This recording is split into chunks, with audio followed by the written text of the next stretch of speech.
Okay. Hey everyone, welcome back to Landing Your Dream Job.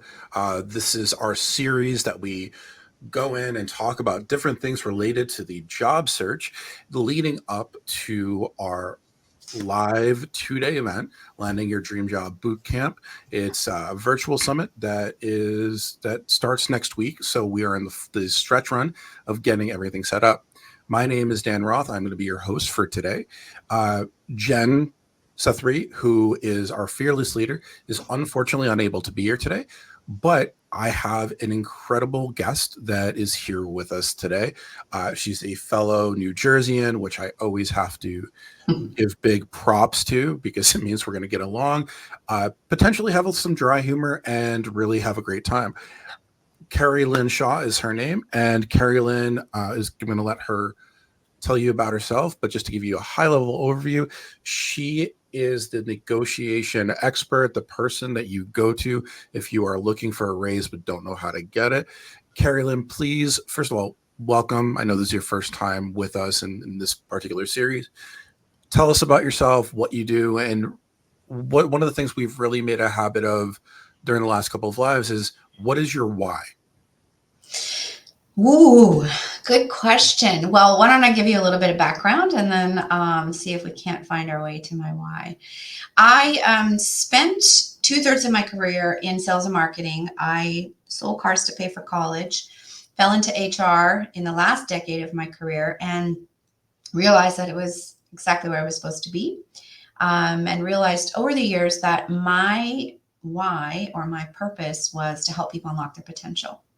So, being in an HR function, I had the best of all worlds. I got to drive business results and I got to do it with a people first mindset and help our leaders do better when it comes to leading their people, leading with empathy, with emotional intelligence, helping them understand that you can have head and heart. So, some of the best work I've ever done and most fun I've ever had was in HR. And then 2 years ago, I was interviewing for my next HR gig and thought, all right, I'm going to take these calls from recruiters. That was at a time when recruiters were still calling. And I kept coming in second. And I was like, interesting. What is going on? This is really new. So I realized that I have other gifts to offer the world. And when people meet me, they often say to me, Kale, where were you 20 years ago? Where were you at the beginning of my career? I was not there either in the beginning of my career. And for 2 decades, I trusted the process inside my organization to navigate my career for me on some level and get me paid what I guess I thought was appropriate. I didn't know I could negotiate like most people. And I also was a bit of a passenger seat in driving my career. I would say the one thing that I did focus on was leading with curiosity, leading with grit, leading with a tremendous amount of resilience, and doing great work. And I felt like if I do good work, the money will come. And when you have a sales mindset and a commission mindset, that was the case, right? So I realized it when I fell into HR that there is a whole component here around knowing your worth and getting in the driver's seat of your career. And I now teach people how to do that. So, how to get in the driver's seat, how to take the wheel. And I am sort of their co pilot, if you will, to help them navigate and design the roadmap that they want to, the roadmap of their career that they want to get in charge of and get the money to go along with it. So, I'm incredibly passionate about closing the gender pay gap. I would not say that I work with men and women, but I really feel like I need to do my part and share all the knowledge that I have, which is basically blowing the doors off of HR and helping people to know what the person on the other end is thinking when it comes to the interview, when it comes to how critical your talent reel is, and you won't pass go to get to the negotiation if we don't get that right, and how to secure a more fulfilling career and the money to go with it. So, my why, I suppose, is I really, my purpose is to help people unlock their potential and Just people just don't know how. They don't know they can, they don't know how, or they're afraid if I negotiate, will they pull the offer? And we're here to change that. So I love that. And for those that don't know, the interview process and teaching you how to interview is a huge part of the boot camp. It's part of our day two. If you look at events.intrycareers.com. Now, if Jed was here, I know which direction she would go in, but I'm here. So I'm going to take a couple of liberties. You and I are, there are a couple of things that you said there that we are 100% aligned on. And I really want to deep dive into it. Because first of all, I'm not oblivious to the fact that your company is called the salary bump. And as you're talking about narrowing the gender and racial wealth gap, that bump could be taken a multitude of different ways that is directly correlated to the repression that we see on behalf of those that do go through childbirth. So can you talk a little bit about two components? One, I'm going to ask you about the difference in negotiation between men and women, because I think it's a viable components of this, but also what those things are that you see from the gender and racial wealth gap perspective that occur that need to be looked at when somebody is going to negotiate, or even just look at a job in general. So one of the first things we do with any new client is we try to understand. I need to pick up the hood and understand what your relationship is to money. So a lot of the issues that we have around money are related to how we grew up and whether or not we believe sayings like filthy rich or money doesn't grow on trees. So I need to understand if they have a scarcity mindset or an abundant mindset. And the goal is to move people to an abundant mindset so they can walk into their negotiation with confidence. In addition to helping them know what the person on the other end is thinking, understanding your relationship to money is really important. So that's step one. And once we unpack that, it becomes much easier for us to then put you in the driver's seat. So I would say that's my answer to that. And I think the other key thing is what a lot of people don't understand is that there is so much more beyond the salary. So the compensation bump didn't sound quite as cute when I was launching my brand or my product. So it became the salary bump, but there is so much beyond the salary that most people are not aware of. So I can give you an example. I worked with an automotive technician, and he was an hourly worker. He had a commission structure and he had PTO, and that was it. That was his package. And he became a master technician, which is a really difficult certification to get. And technician turnover rate is about 50%. So for dealers to keep automotive technicians is really hard. And to have a master tech in your store is also rare. So he loved the dealership group that he's working with. And he said, Kale, I'd really love to come up with a way to get more money and earn more because I want to continue to grow here. And they love me. I love them. Super. So my thought was, how do I get more per hour? And I said, well, that's a start. So certainly we want to go there because now that you've got your master certification, we have to research what's the range that master certs get. But beyond that, you're working for a dealer group, which means a company car is a very viable solution. So what are you paying right now for your car, for your insurance, and your gas? $1,700 a month, Dan, is what he was paying out of pocket after tax. So as we were building his package, we also lifted up the hood and understood what he values. And he values hard work. He values showing up for work every day, and he knows he's really good. And so he wanted to be paid for his results. So we took a look at the bonus structure. And what we ended up doing was co-creating a new bonus structure that he got paid more as he delivered more. Then we talked about PTO. He had 15 days. He wanted more because vacations were really important to him as well. And having personal time with his family was very important to him.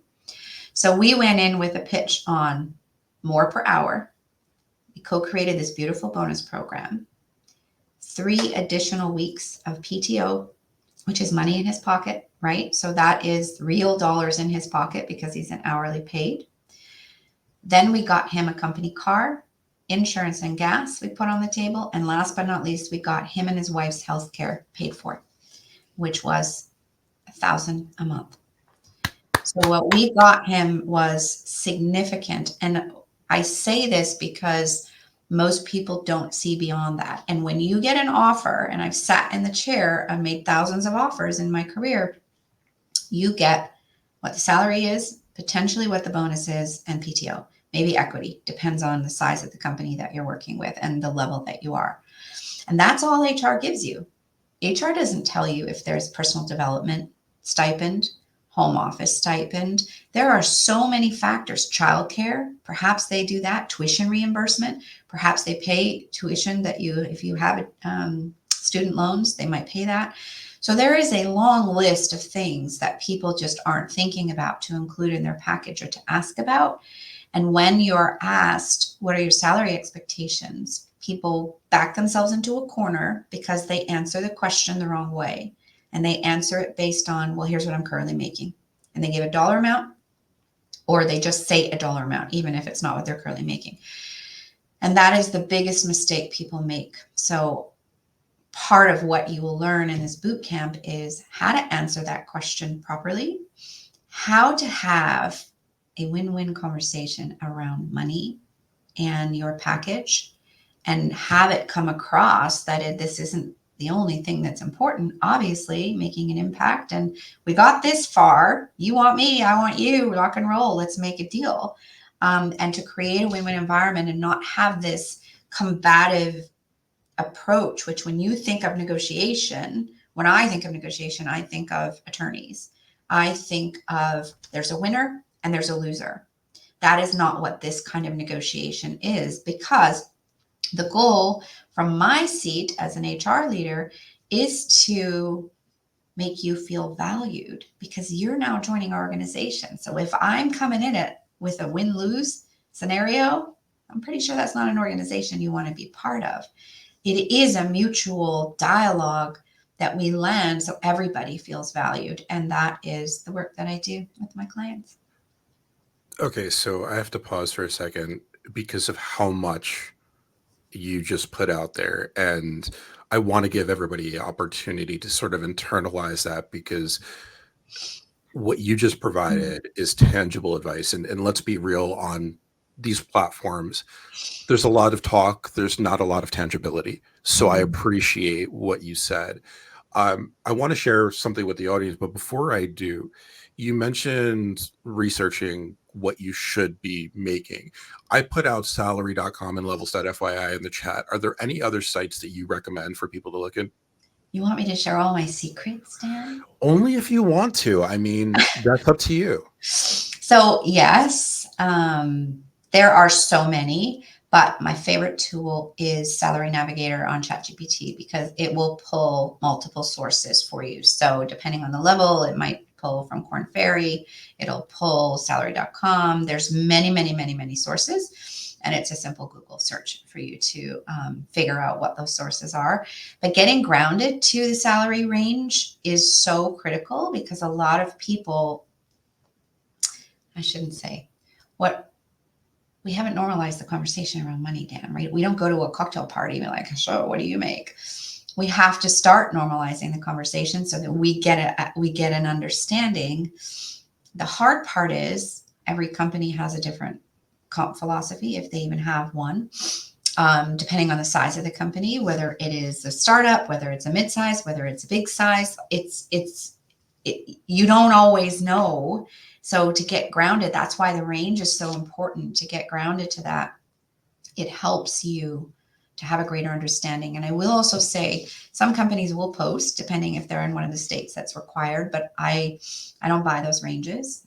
Those ranges are often what's budgeted, not what's researched. So it's really important that you do your homework on the range. And then the work we need to do in the initial phase is making sure you know your value, so you get to mid to the high end of that range, and the right things that you want to ask in the interview. So people that help me understand what a candidate needs to deliver to be at the high end of that range. Absolutely. And then you write those notes down and you ensure in your interview that you are talking to those points, then shows that you are someone who would be at the high end. And if they don't offer you at the high end, you're like, okay, well, we talked about the things that were important to you in a person who'd be paid at the high end. And those are things, of course, we talked about that I deliver. So let's talk about that, right? So there's just having a more normal conversation around it is the goal.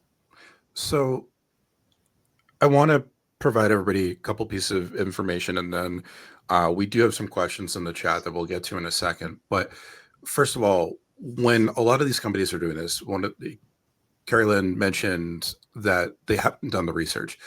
Certain companies look at geographic areas. So if you are in the most highly populated or most expensive area, you may be a level 1, right below that level 2, so on and so forth. Companies may be looking to fill a level 2 or level 3, so they're not having to pay that highest range even when they have it set up. So they may be looking for cities like San Diego, or I'm just using an example, Dallas, as opposed to a New York or LA where they have to pay that top level amount. The second thing is, you said, let's talk about it. So I'm going to tell you exactly what happened with my negotiation with Amazon, and I'll throw out numbers because I think this is a really good example that we could use. So with Amazon, the structure was base salary, bonus, and equity. Now, the way that they had it was you had a base salary range that you could be in, and then you had the bonus structure. And if it was under 19,000, you could get a payout at once. If it was over 19,000, then it would be payout as part of your average salary. And then the way that the equity worked is, first year you got 5%, and then every 6 months after that you got an additional percentage. Now, what they didn't tell you is that they're not going to offer you all the way at the top of the range for the base salary. And the bonus structure, which this part they did, but this is the part that really throws people off, is you had, let's say you had a bonus of 50,000 for year 1. Well, next year is 40,000. And then after year 2, that drops off as your equity increases, but you actually have to pull out your equity and get charged taxes in order for that to even work. So whereas I may have been scheduled at 170,000 by year 3, the reality is I'm getting 120 or 125. And then if I want to reach that 160 mark, I have to sell off stocks. And these are things that, again, are not necessarily considered because either people aren't aware of them or otherwise. So the way that I've always recommended, I'm curious to hear your thoughts, is I tell people, if you are going into a negotiation, have 3 different types of offers that you would be happy with: 1 high base, 1 high bonus, or 1 high equity. That way you're dictating the back and forth instead of being told what you should be getting. So I'm curious to hear your thoughts. And that's a real number situation, everybody. I was making 166 per year at Amazon for the first 2 years as a level 5 recruiter. So there's your information. Really interesting. I haven't done any negotiations for anyone at Amazon. Was it clear when you were made the offer that this was the scenario, that it would drop off? Mm-hmm. Okay. It was. So I was a contractor, and I chose to be a contractor for a year, went through the full interview process, and then there was the knowledge that it would drop off. Now, for somebody like me, I'm more cash focused. I would rather have a higher base amount so that I have more stability within the family dynamic. That bonus structure, the bonus is very misleading because bonuses obviously get, well, I'm not going to say obviously, but they get taxed differently. So there's a lot of components to consider. Now, one of the things is there wasn't necessarily the room to negotiate on things like insurance or PTO unless you're at executive level. So if you are, let's say, mid-level or below, you're not going to have that opportunity to negotiate those specific aspects. I know that because I recruited executive level roles. So if, for instance, my wife is a part of a union, so we have really great insurance. I didn't need that, but they didn't give me the ability to negotiate Mm, that as a component of it. yeah. So I guess it's really a question of whether they allow it or they don't, or whether you just don't ask. So in my experience, most people just don't ask. So they don't know whether or not, listen, I don't need healthcare benefits.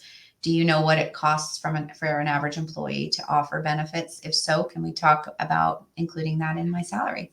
Because it's not something I will ever need. That's not a conversation most people would have. So you're a recruiter, you're in a different situation. So if Amazon says, no, we don't negotiate, you don't negotiate.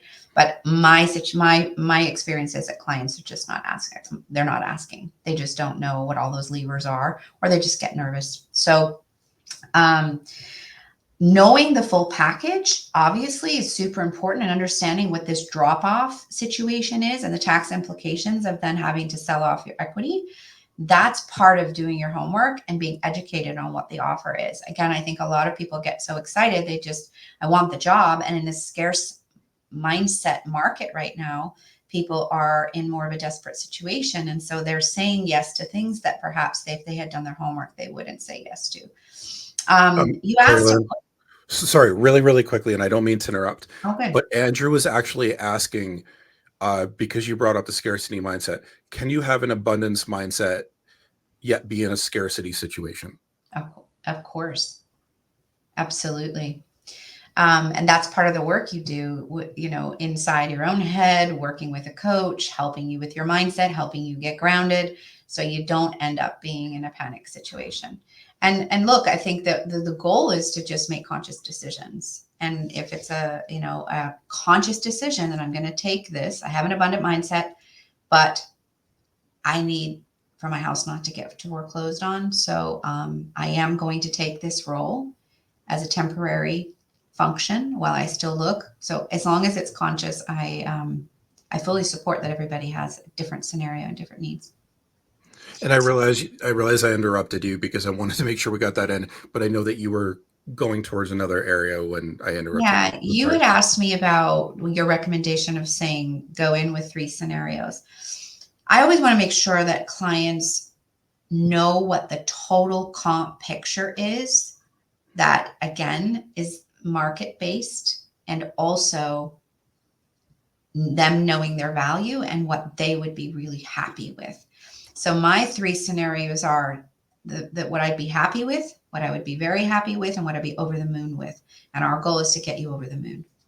But the happy is the low end of the range that you're going to accept. And again, that can be not just a salary range, but a total comp range.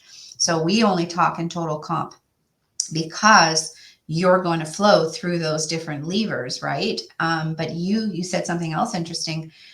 If having more secure base, if safety is one of their values, which is why we do the values part at the very beginning, if safety is one of your values, well, having a higher base and lower on the bonus might make you more comfortable. So that's where you're going to flex.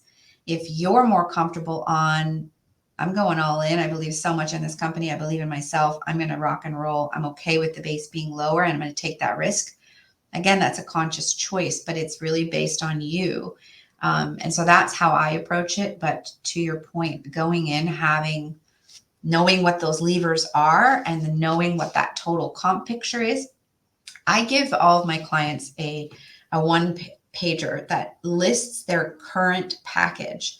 That includes what your cost of healthcare is. That includes every single benefit that you have. And I list out every benefit that is possible.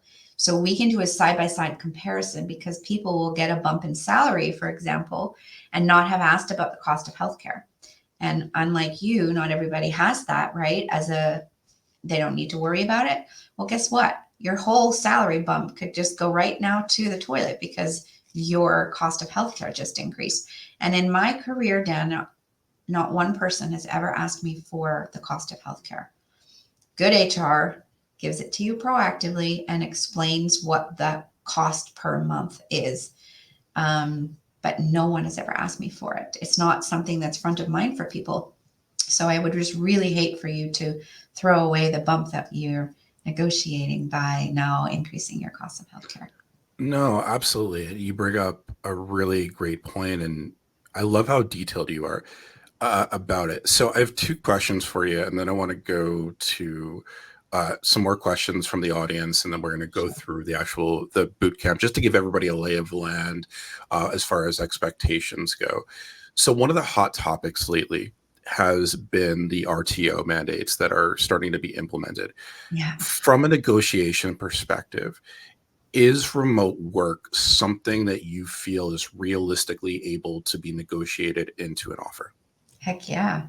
Absolutely. I mean, look, the statistics are pretty alarming that 95% of CEOs are saying they're going to be back in office full time by 2025.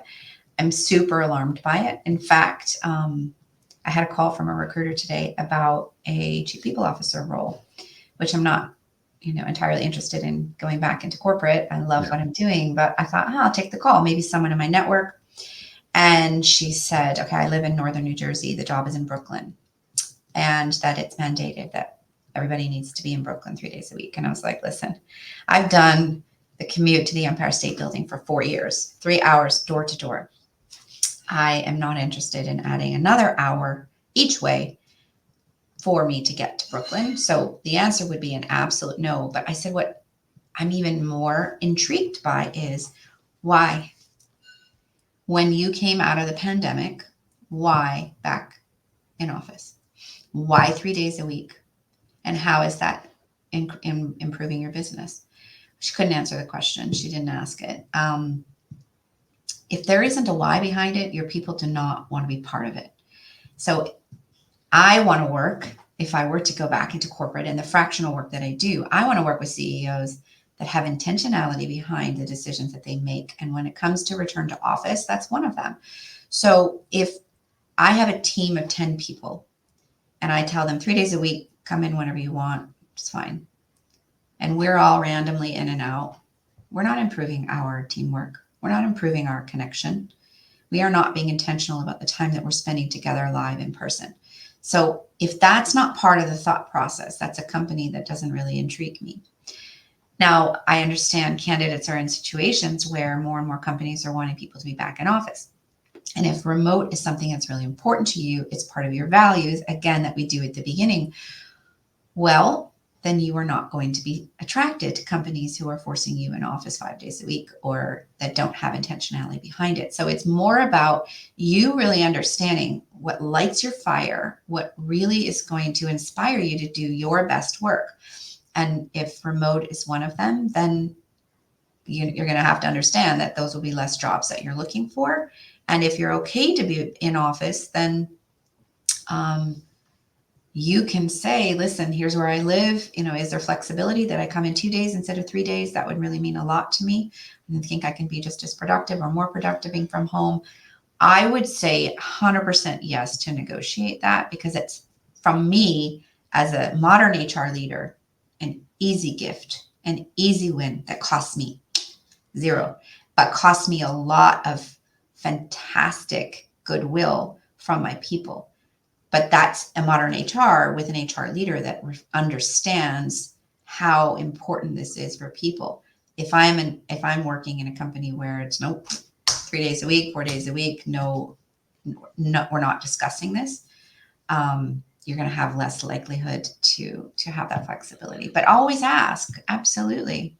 Yeah, and one of the things that I realize as you're talking about that, when you talk about the example of Brooklyn, is let's not forget the amount of tolls if you're going to actually drive yourself and what that daily cost is, and being able to build that in, because Yeah. like you, like you're talking $25-$30 a day, Mhm. not even including the time that you're spending. That's a huge chunk.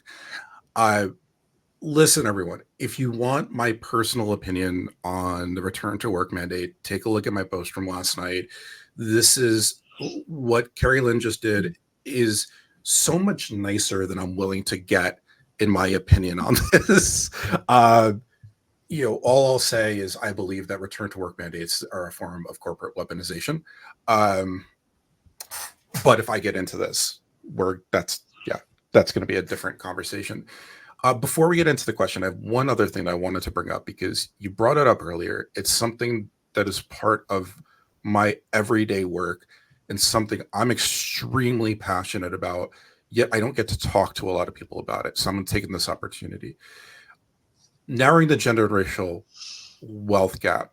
If we look at recent statistics, we know that black men and women are 56 cents on the dollar to 66 cents on the dollar. If we look at wives are only making about 60 cents on the dollar to every dollar that their husbands are making.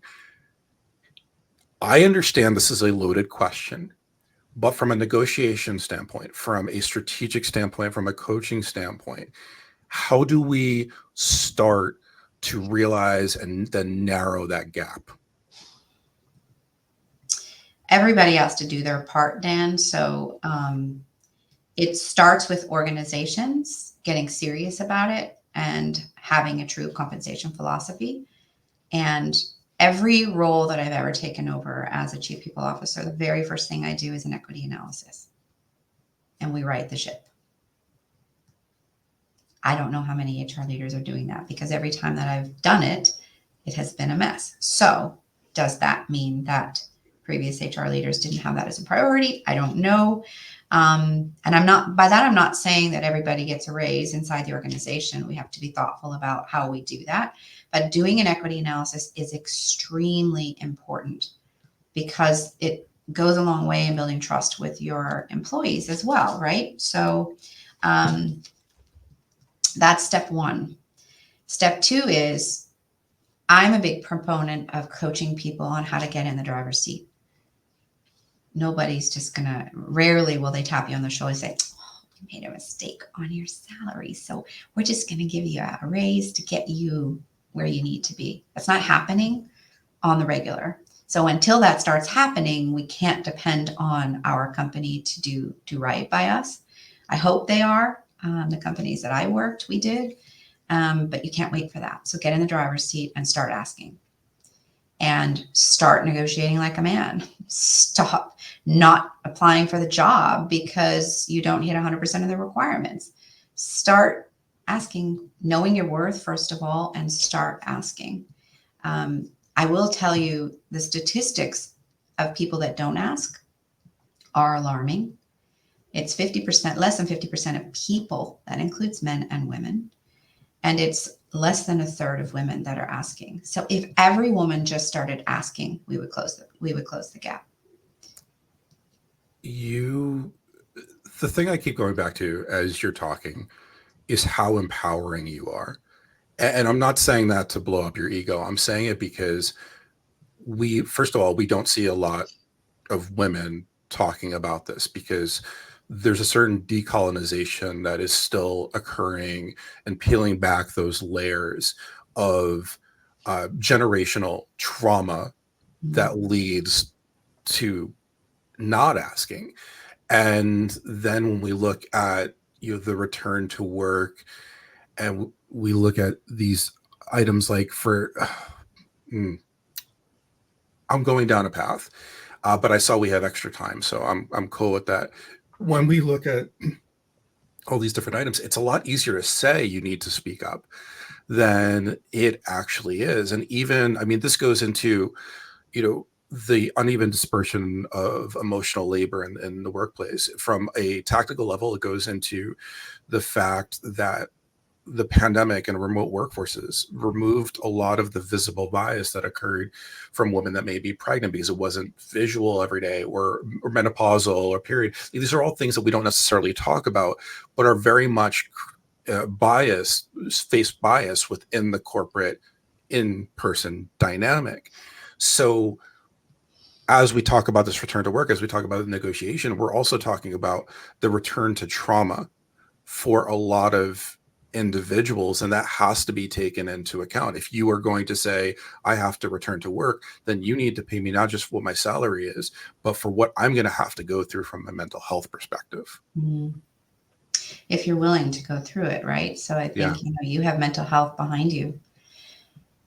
The pandemic taught us a lot, and this is what makes me so sick about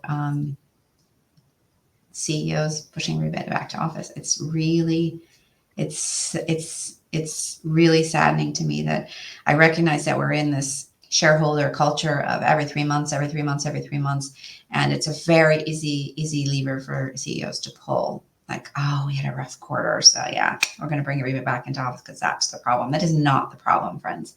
The problem is we don't have clear vision, we don't have clear expectations, we don't communicate properly, we don't have transparency, we don't have trust. There's a lot of reasons why we don't hit our numbers.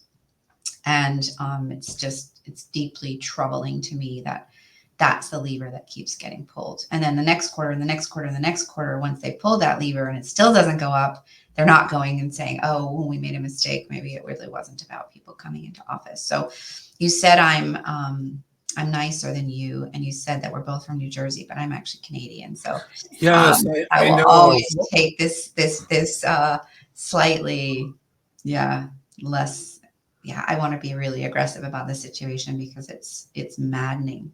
It's so maddening, but it's the reality of where we are. So as employees, we can do what we can do. We can not go back into. I mean, a lot of women are exiting the workforce. Such a shame, such a deep shame. But they're going out on their own. That's what I did. And I'm not sure I will ever look back. And so there's something to be said for that as well. But I think um, it really comes down to knowing that you can and having the tools in your toolkit to know how to have this conversation so that you don't lead with fear, because a lot of the things that are getting in our way in life is fear. And I don't want people to have fear around this topic. This is actually a really beautiful topic. When we get to the negotiation, what people forget, Dan, is they already said they want me. They want me. It's like, so you're in the driver's seat. It's just, I think just so people just don't realize it. So lots more on this topic that I know we will get to in the boot camp, and loading people's lips and loading their toolkits to go out there and find a job that actually really fulfills them, and the money to go with it. Absolutely. I do want to acknowledge Amy made a comment in the chat that, you know, we always talk about linguistics and how words matter. And her comment was, please don't call it return to work. Remote workers are working. And if that term gets back in the vocabulary of corporations, they'll assume that they aren't. Yeah. Use something like don't use something that doesn't punish the remote workers, like return to office. Amy, I want to say that I acknowledge and value what you just said. We get so repetitive in the choices that we use that reframing often is not considered, but it is definitely heard what you're referring to. Now, Keri-Lynne, one of the reasons that this entire thing upsets me so much is if we look at the data, there's no data I've been able to find, no research I've been able to find that shows that return to office is actually beneficial other than a reduced cost. And for me, as a neurodiverse individual that suffers from social anxiety, working from home allows me to create my ideal work environment where I am most productive. And the data does show that the average person can only focus for about 88 minutes before they need about a 20-minute break. So this entire ideology behind the 9 to 5 is, I mean, I was going to use an example that I shouldn't, and out of respect for Jen, I'm not going to, but it's BS. Mm-hmm. Now, switching gears a little bit, Andrew asked a question, and I know he's not the only one from the previous boot camp that wants to know. When we're talking about fractional work, when we are talking about contract work, what is the best way to determine how much somebody should be asking for, either on a monthly basis, weekly basis, or hourly basis as a fractional contract employee? Every scenario is different. It's really hard to answer that question, Andrew. I need to know your specific details, but you can back into it simply to say, this is the total comp package that I am worth, right? What's my value on the market? Do your homework, get that total number, whatever that number is. Back that out from a day rate perspective to see what would my day rate need to be in order for me to hit that. And then, of course, in being fractional, you know that you're not working that number of days likely inside an organization. So you either need to have multiple fractional jobs, or if it's one, you just need to be super clear how long is that going to happen. You need to plus it up a little bit. So I'd need to understand your specific details, but an easier way to do that is to back it out and look at your per day. I also really love Andrew's note about flailing teenagers inside an elevator with a bee. It's what it feels like, Andrew. And part of the reason, I love the fractional HR work that I do, because I get to work with amazing CEOs and advise them on these really important topics that really matter to people. It got exhausting inside corporate of being the one person to carry the people torch. And I want to work with like-minded leaders that put people first. So those are the kind of leaders I work with. Andrew is the data cowboy. He's one of our individuals from our initial cohort. We could definitely put you in contact with him if you are open Yeah, to I'd be happy that. to. Yeah, and he's not the only one from our previous bootcamp that's looking at fractional work. Donna Brown, who I'm personally working with, is doing that as well. So we are seeing a lot of people. And the point that I want to make to everyone out there is, it is great to become an entrepreneur. The more entrepreneurs we have, the more chances there are that there's going to be people in leadership positions that are able to make changes and create foundations that other companies are able to mimic. So if you create the right foundation, if you create the right infrastructure, and you're able to be profitable, then that's going to set a tone that's going to have a wide dynamic. And right now, there's less, I believe, my data could be wrong, there's less than 5 Black men and women and CEOs of Fortune 500 companies.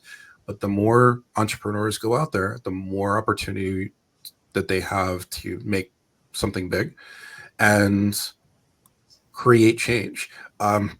Remember, everyone, this is coming from me, not from Jen. It's one thing to be an ally. It's a different thing to be an accomplice in change. And if you don't know what I'm referring to break it down really quickly, is an ally is somebody that supports a cause. An accomplice is somebody that goes in, understands the dangers that are associated with it, and tries and fights to make change. Yeah. So I'm going to put that out there. Valeska, if you could do me a favor and pull up our screen. And while she's doing that, I want to acknowledge that we have some incredible leaders in the audience. We have Lindsay Dowd, who is one of our coaches and experts. Actually, yeah, I'll just start on the screen. We have Andrew Gibbs, who is one of our former cohort members and is doing just amazing job. Gabe Leal, who is one of my best guy friends in the world, and really somewhat revolutionary in the live video game. We have Anna Lang, who is our mindset guru. So we have a tremendous amount of people. So I want to talk about the bootcamp, why you should sign up. I want to start by saying these are the people. So Jennifer C3 is the founder of Intry and Resume Technology. And I will never, it's a little small, hard to see. I need to zoom in. Okay, I can zoom in. Lindsay, let me know if this is better. Live happens, folks. So Jennifer C3, again, is the CEO of Intry, and I'm never going to do as good of a job at describing Intry as a service as she will. So if you want to learn more about Intry, we could definitely go into that. But I really want to focus on the individuals that are going to be there. So we have Jennifer, we have Gina Riley. Gina is a LinkedIn top voice. She is one of the top experts in the world. Lindsay, I just mentioned, Keri-Lynne, who you're meeting today, Lauren Sermon. If you don't know Lauren, check out her Friday lives. It's tomorrow at 3 p.m. Eastern. Claire Davis is one of the revolutionary medical device experts in the world. She's one of the first people I met, and one of my role models. Tanya King Floyd. Donna is actually not going to be with us for this particular event. So we apologize. Anna Lang, motivational speaker, Helen Godfrey, another one of our mindset coaches, as well as Lisa Hammett, Jessica Coppens. If I pronounced that wrong, I apologize. And then myself, I realized I didn't really get into specifics about what I do, but I'm a former Amazon recruiter. My focus is on people operations and strategic and organizational strategy, uh, as well as being a consultant. So, what does this boot camp look like, and who will it benefit? The honest answer is it's going to benefit anybody. Uh, what we do is really a comprehensive job at looking at each element of the job search and put you in a position to succeed. It is a whirlwind of information, but all very digestible. So I'm going to read this because, why not? Uh, Uncertain how to navigate emerging job search technologies, discontent in your current role, aspiring to advance your career, but requiring strategic direction. If all of these things or any of these things are relevant to you, you may be a good fit. There's Jen, our fearless leader, who will be back next Tuesday. During this 48-hour intensive, you're going to get personal branding and LinkedIn optimization. Lindsay really leads the way on it, does a great job. Career coaching from people like Keri-Lynne, Tanya, and others. Resume writing. Intry is a resume writing platform. We're going to be really setting everybody up with those accounts. Optimize your resume creation for ATS. LinkedIn branding. Hello, Lindsay, once again. Leveraging hiring technologies. Network coaching. That's one of my specializations, as well as recruiter and HR engagement. Lauren does a tremendous job with this. Interview coaching and preparation. As you've heard from Keri-Lynne, there's so many nuggets to drop. Mental health coaching. Look behind me. CRM for application tracking and executive plan. I went through our coaches. We understand challenges in the current market, bringing together top-tier experts to provide you an arsenal of tools, strategies, and insights. Our collective experience includes coaching, resume building, personal branding, and more. If you want to read what participants are saying, including Mr. Andrew, the data cowboy, take a look. Almost every member of the boot camp from the first cohort is now either working with or alongside one of the coaches. And that really goes to show what is so great about this dynamic. And then on the website, you'll also be able to see the detailed schedule, so you could see exactly what you're going to be doing on each day. And then follow up. Once you're part of our network, you're not leaving our networks. And that is such an invaluable resource, because people often ask the question of, what do you do first? Where do I go? And this is going to answer it and give you the tools needed to succeed, not just now, but in the long term. And then you could check out all of our lives that we've done by going to this page, and you could see all of us speaking here. I'm going to remove this. If you are interested, and you should be, go to events.intrycareers.com. It's right in my label, and sign up. It does start next week, and it's going to be a great experience. And the last question I'm going to answer is this for somebody in their job search or somebody in the middle, where they're going through a career transition? It's for all of the above. Whether you are a brand new job seeker, an executive looking to level up, or otherwise, this is an incredible dynamic that will support you. And that's really what we love to see. And, we have members of our first cohort that went in thinking one thing and wound up realizing that they were meant to do something different, and they now feel empowered to do it. So it's a really beautiful thing. And, if listening to Keri-Lynne has shown anything, and seeing people like Lindsay Dowd and Anna Lang and Jen and Gina and everybody, it's that the people that are here are not here for a paycheck. They're here because they genuinely, pardon my French, give a shit, and they want to see you succeed. And there's no greater feeling than going into a situation knowing that you're in a heart-centered environment. Okay, that was the most talking that I am going to do today. because I really want to bring it back to you, Keri-Lynne. We've gone through quite a bit of information, and I'm looking and seeing a lot of what people are saying. One thing that I had in my notes to bring up is you specialize in talent reel. Mm. I don't even know what that is. So can you elaborate on talent reel and how this applies to the job search? That's the old fashioned elevator pitch. What I say to my clients is if you don't get that right and you don't connect with the person on the other end in that first couple of minutes, you won't make it to the negotiation. So we don't even need to worry about that. So there's 3 questions I ask every client and would do so obviously in the boot camp. And that is, what do you love? What are you innately good at? And how are you? Where do you want to make an impact on the world? And those 3 questions, along with what you value, help us understand who you are. Because when someone says to tell you about themselves, tell me about yourself, that's the first question you will get in almost every interview, in a networking event, at a cocktail party. So, who are you? You need to know how to answer that question. And it's not easy to build it, but it is the most crucial part of the work that we do together because you need to find a way to connect. I will say one last thing, Dan. So talent reel is something we would talk about in the boot camp. I have had situations where people have had offers pulled because they didn't negotiate. And I recognize that that's perhaps a little bit of an extreme situation, but in a CFO situation, I did a podcast with a recruiter and she told me about a situation where a CFO was made an offer.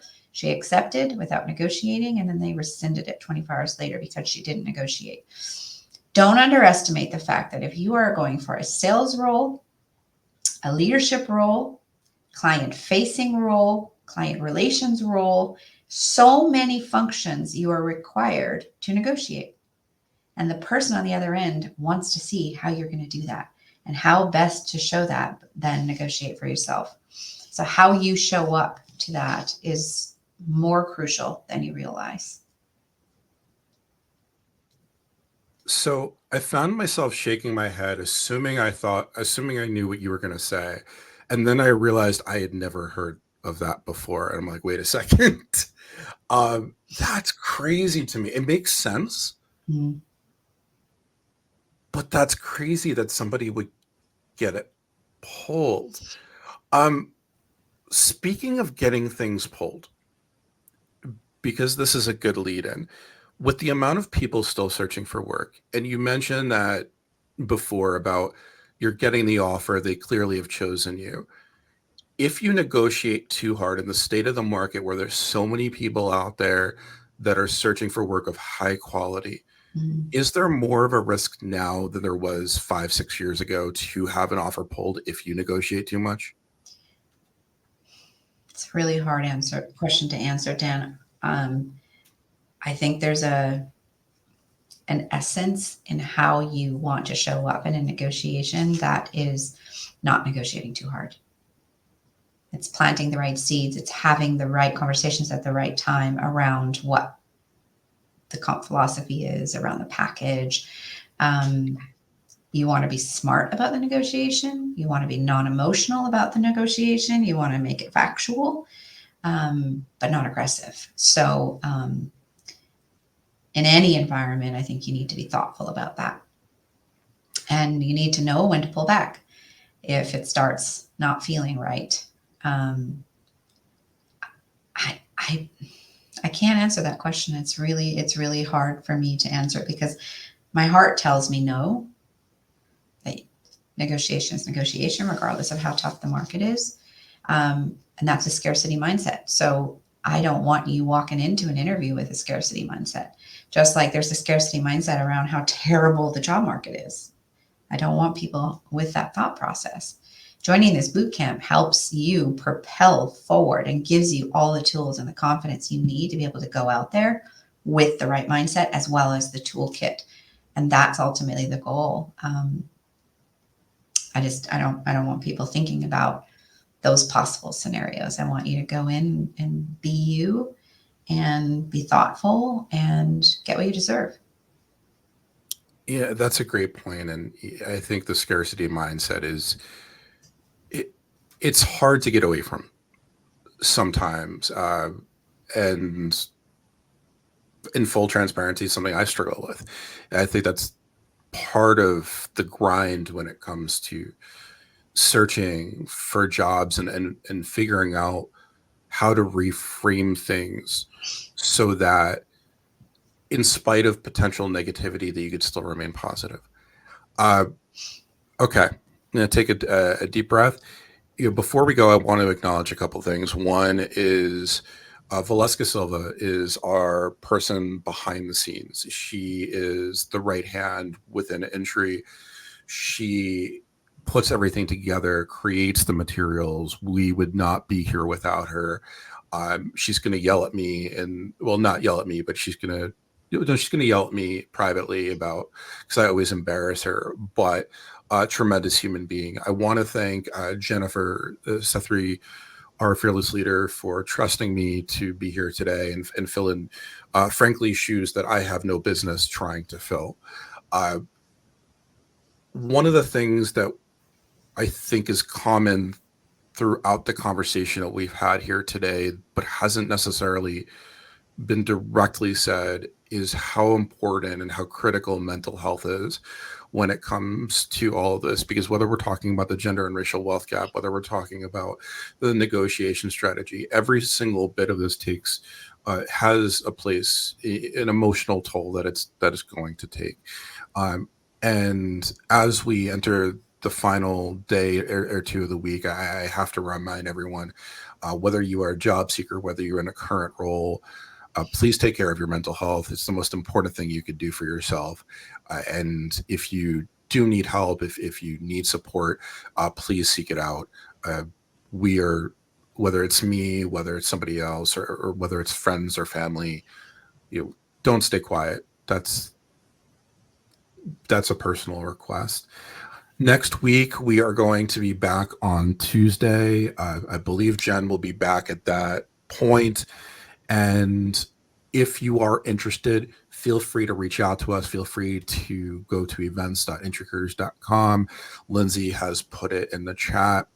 I want to thank Keri-Lynne Shaw for being here today. KL, you are such an amazing addition to this team. And frankly, I've learned a lot from you today. So I have a lot to sit with and kind of introspect with the things that you've said. And that's a blessing that you've given me. Before we exit, is there any last piece of advice that or statement that you would want to leave our audience with? I would say go all in and bet on yourself. I hired 4 coaches for myself this year, and it's the best investment I've ever given to myself. I'm betting on me, nobody else. I'm not betting on my company to do it for me, or my spouse to lift me up, or friends. No, I'm in the driver's seat. I'm taking the wheel. And I think that's just my advice to everyone. Don't wait. Go for it. Join the boot camp. If not the boot camp, join, get somebody to help you, because it's far more fun to have a roadie next to you. But to really kickstart this, I think it's an incredible investment. Not to mention, I think it's a very low investment for what you're getting from this boot camp. Thank you so much. On behalf of Jen Sithri, the Intry team, and all the coaches that are part of the boot camp, thank you so much for watching. Have an easy and relaxing rest of the day. And if we don't talk to you before then, fantastic weekend. Take care of yourselves. We'll see you next time. Thanks.